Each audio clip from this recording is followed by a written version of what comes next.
Let's bring in Dr. Constance Ikokwu, a journalist, political commentator, and our very own analyst. Good morning. Great to see you. Good morning, Adesua and Ndi. A very good morning. Good morning to you. I know you're excited to be in the studio. I am. It's great to have you. Well, I mean, look at the front pages. When you hear former President Olusegun Obasanjo on the front page of the Punch say, approach Zimbabwe. You know, we've had a lot of comparisons in recent time that the federal government has shut down. First, it was we are heading the way of Venezuela. Then there was another country. And now former President Olusegun Obasanjo says Zimbabwe is the prototype.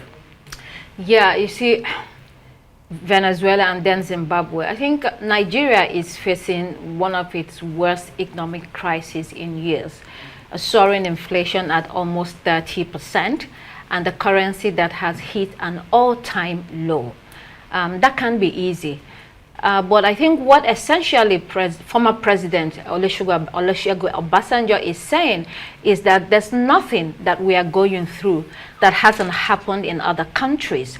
All you need to do is to reach out and learn one or two lessons from them, and you can use it to turn things around in your own country. He was speaking at his 87th birthday event in his library in Abeokuta. 87. The man knows what he's talking. He's had the experience. And you remember that President Obasanjo has been at pivotal times in our country. You know, after the Civil War, he received, you know, the surrender, and then he was president in 1999, the transition from military rule to civilian rule. And so he has had experiences dealing with very difficult situations. We were almost on our knees in 1999. So the man knows what he's talking, and I think that he means well for Nigeria, and he hopes that the government is able to do better. Well, as much as what it says, it could make sense. Nigeria seems to be a special case, and the way things are handled in Nigeria, it might not fit with, but it's okay. Let's look at this day's paper, or this front page. It says Dangote in tears names the longest road in his refinery after Harvard. Wigwe says he feels helpless, unable to help his friend. Clinton, Obasanjo, others pay tribute to the late banker, and Sanwo-Olu pledges as well to immortalize the late icon. Yeah, such a tragic story. You know, we're just discussing at this, where we're saying this story was trending the whole of yesterday during the burial of the late Wigwe, you know, the richest man in Africa, in tears. Of course, you know, Wigwe was a man that was known in Lagos or all across the country, and also in Africa, in banking circles, in business circles. He did a lot in the art industry. He helped a lot of institutions. So he had great friends and associates, you know, that he worked with. There is nobody in Lagos that you know, that wasn't hit by that tragic death of Wigwe. And not only that he passed away, his wife and son also, you know, went with him. You know, it's such a sad story. He has been laid to rest, and I think the mourning will continue for some time. There are efforts to immortalize him, which is in order. And I think our hearts go out to his family, the children that are still alive. I hope that they are able to find solace to go on or to carry on. Well, this is just the first in a long list of events to commemorate the life and times leading up to his burial, and we will be keeping tabs on that. Dr. Constance Ikokwu, you know, somebody was just saying to me that President Obasanjo seems to have jettisoned the letter writing method, you know, to now speaking. But let's go back to the Punch, because there's a story there that should catch everybody's attention. Banks involved in 70% of financial crimes. That's according to the Anti-Graft Agency. That's scandalous. Yes. 70%. That's huge. That's a bold statement coming from the Economic and Financial Crimes Commission, the EFCC, the organization that was set up under former President Olusegun Obasanjo. The EFCC cannot make that statement without being backed by evidence. I mean, it cannot be flippant. And I think that over the past couple of years, during the last administration, there were a lot of things that were going on between the CBN and banks. There was weak regulatory framework or supervision, between the CBN and the banks. And also, there was a lot of attempts to whittle down the powers of the CBN by the executive arm of government, and then there was a lot of interference. There was a lack of, essentially, independence by the CBN, and that affected the way that the economy was run and the way that money was printed recklessly. And here we are. The crisis of that time has followed to this day. So it's a good story. The question then is, what is the EFCC going to do about it, or what will the government in general do about this? It has to be cleaned out, the mess entirely.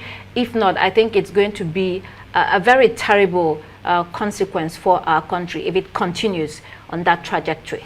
We cannot, Constance, miss the story on the front page of The Guardian. It says 198,432 pending court cases leave many in jail, businesses stranded. This spurs on humanitarian, on fundamental human rights. Yes.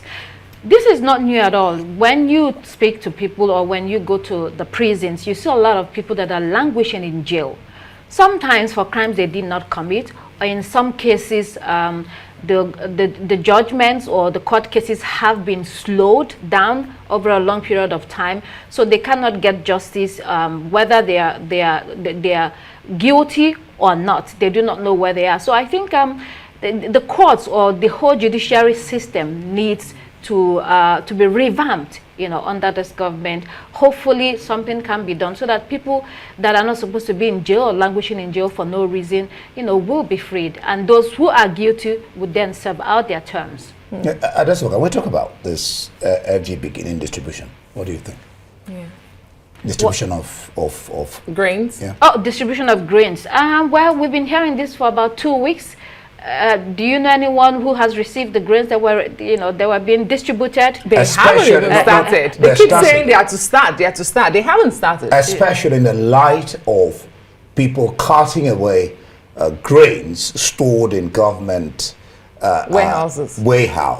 And then I was saying to Adesua, in Igbo land, there's a person that brings a stick that has ants that says, invites a lizard to come visit.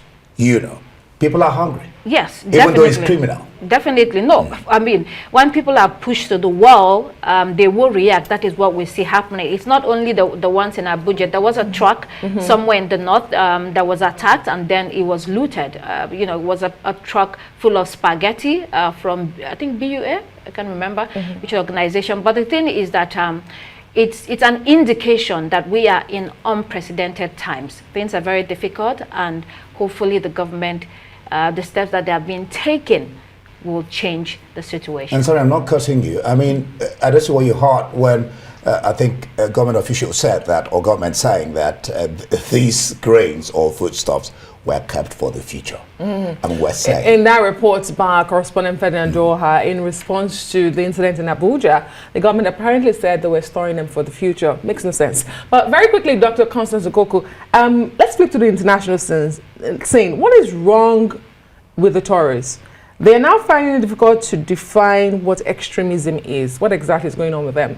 It's not an issue of the Tories. The whole of Europe is in turmoil and has been for some years now, especially as regarding issues of terrorism and Islamism. We've seen that, the rise of ultra right-wing groups who are fearful that Europe is being invaded and taken over by migrants from different other places. You may not agree with their fears and their concerns, but these are real. So you see the parties and so many groups, fighting for Europe and saying we want the Europe, that we want. If you come from other societies, you have to integrate into our laws and our ways of life. If you do not want it, we want to kick you out. So it's not a new issue at all. I think that people are really feeling that Europe needs to revert to what it used to be, which is a society that is based on laws. And so when you come in, you have to obey the laws of the country. If you do not like it, then feel free to return to where you came from. All right, that'll be it. We'll leave it there. Dr. Constance Ikokwu, a Rise News analyst, and commentator on political matters, current affairs. We'll be back in just a bit. Don't go away.